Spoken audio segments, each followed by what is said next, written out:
Olá, galerinha! E aí, todo mundo vai estar animado, né, para começar a nossa aulinha. Vamos lá com disposição, que nossa aula hoje é interessante. Nós vamos agora aprender a classificar os resíduos, certo?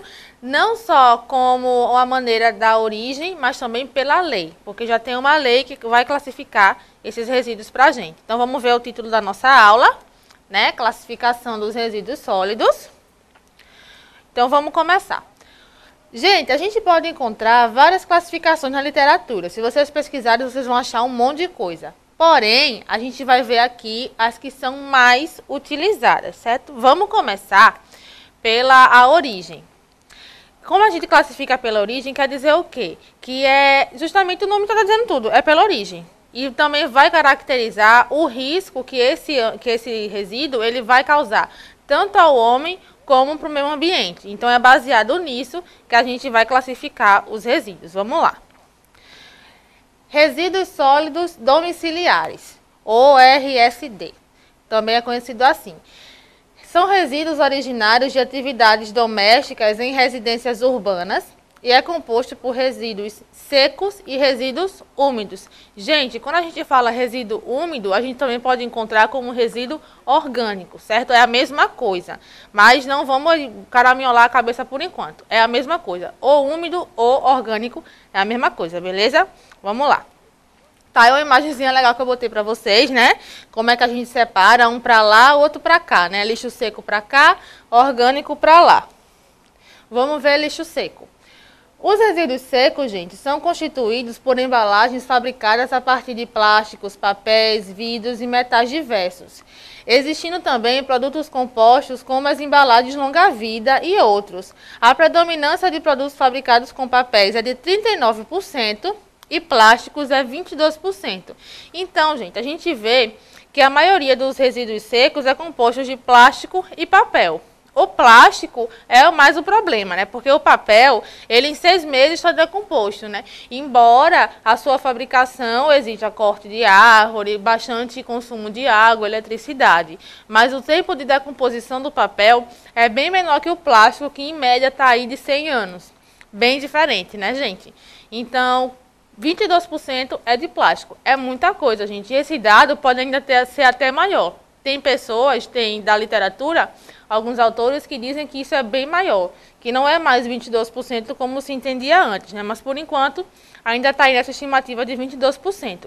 Mas já tem estudiosos querendo dizer que tem mais de 22% só no lixo que a gente consome.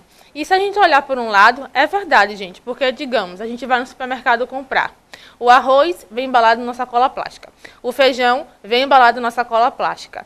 Tudo vem, a margarina vem no potinho plástico. Tudo que a gente compra, basicamente, no supermercado, vem embalado numa sacola plástica. E ainda por cima, o supermercado quer que a gente coloque a comida dentro da sacola plástica, né? Que agora já está sendo evitado. Vários estados estão aí se modificando os supermercados para conseguir retirar a sacola plástica, para que ela seja utilizada em último caso. Mas daqui para que as pessoas, todo o Brasil, se acostume a ter esse hábito, realmente vai demorar um pouco. Aqui mesmo no meu estado, a maioria dos supermercados ainda utilizam sacolas plásticas. Alguns já retiraram até o seu nome da sacola. Alguns ainda mantiveram.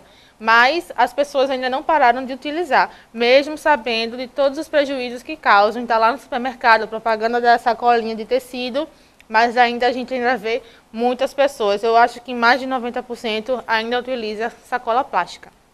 E é realmente um problema, né? Vamos lá. Gente, os resíduos úmidos são formados principalmente pelos restos de alimentos, né? Por isso a denominação também de orgânico. Contém partes de alimentos como folhas, cascas, sementes, restos de alimentos industrializados e outros. E os resíduos secos, no geral, é de 31,9% e os resíduos úmidos de 51,4%. Vamos agora ver os resíduos sólidos domiciliares, que a gente chama de rejeitos. Eles referem-se às parcelas contaminadas dos resíduos domiciliares, embalagens que não se preservaram secas ou resíduos úmidos que não podem ser processados em conjunto com os demais.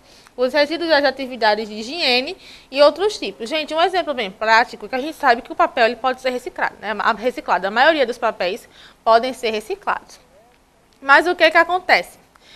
O guardanapo que ficou engordurado, guardanapo de papel, ele vai poder ser reciclado? Não vai.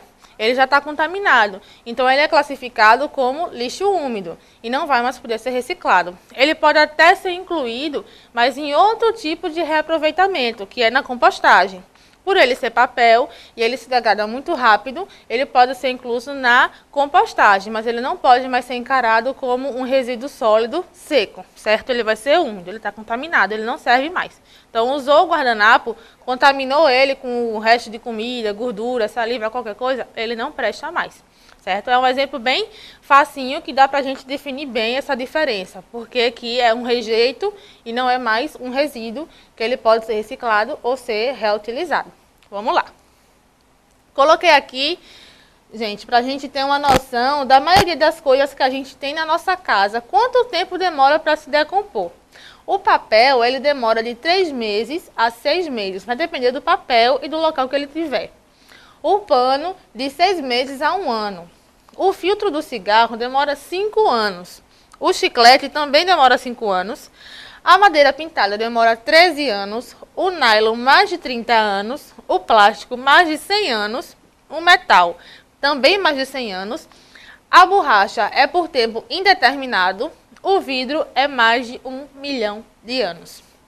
Gente, olha quantos anos o vidro e borracha, que nem se sabe ainda direito ao certo quanto tempo um pneu ele vai ficar lá como pneu, certo?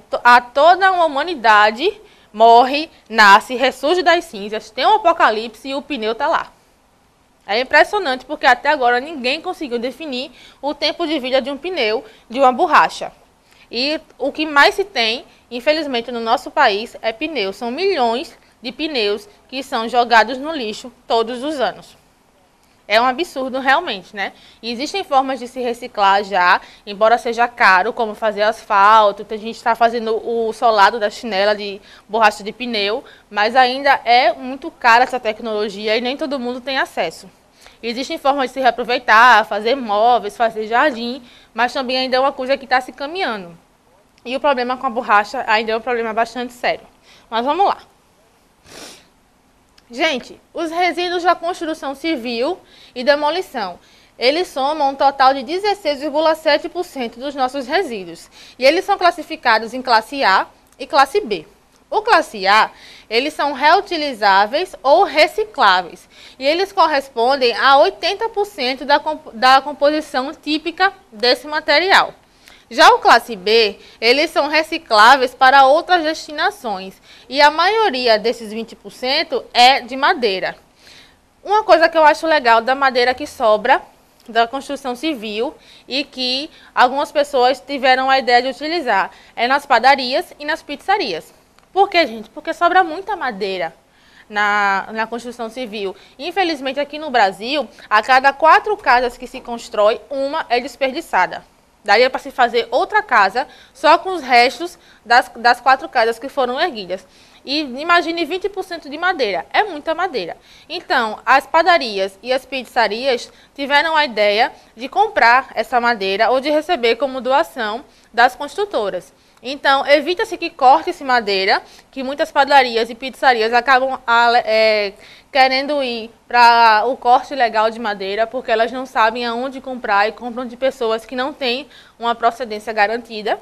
Então, o legal é isso, é você poder reaproveitar para outra coisa. Então, evita-se que se corte mais madeira e essa madeira do resto de construção, ela está sendo aproveitada para alguma coisa, já que não vou erguer a quinta casa com ela, né?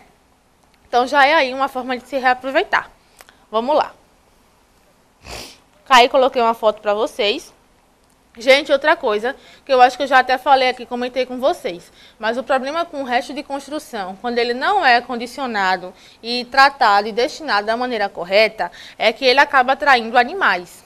E esses animais vão acabar entrando na nossa casa. Eu acho que eu já falei isso para vocês, mas é bom frisar. Então, por favor, reformou em casa, nunca mande carroceiro ou algum caminhão jogar em qualquer lugar. Chame a empresa de limpeza urbana responsável da sua cidade, peça para colocar uma caçamba e ela sim vai destinar da maneira correta. Nunca chame terceiros que vão colocar em qualquer canto, porque pode até não voltar para sua casa, mas vai voltar para a casa de outra pessoa e vão atrair doenças, rato, barata, escorpião. Aonde tem entulho, tem rato e tem barata. E se tem barata, o escorpião vai lá comer o petisco dele, que é a barata. Então, esses animais vão acabar infestando outros locais e as casas das pessoas, que normalmente são pessoas menos assistidas. Porque onde tem terreno baldio, onde tem locais que todo mundo joga o lixo, normalmente são os locais que as pessoas são mais pobres. E elas é que vão acabar sofrendo com a presença desses animais, tá bom? Então, nada de, por favor, jogar resto de resíduo, essa foi ótima. Nunca colocar resíduo de construção civil em locais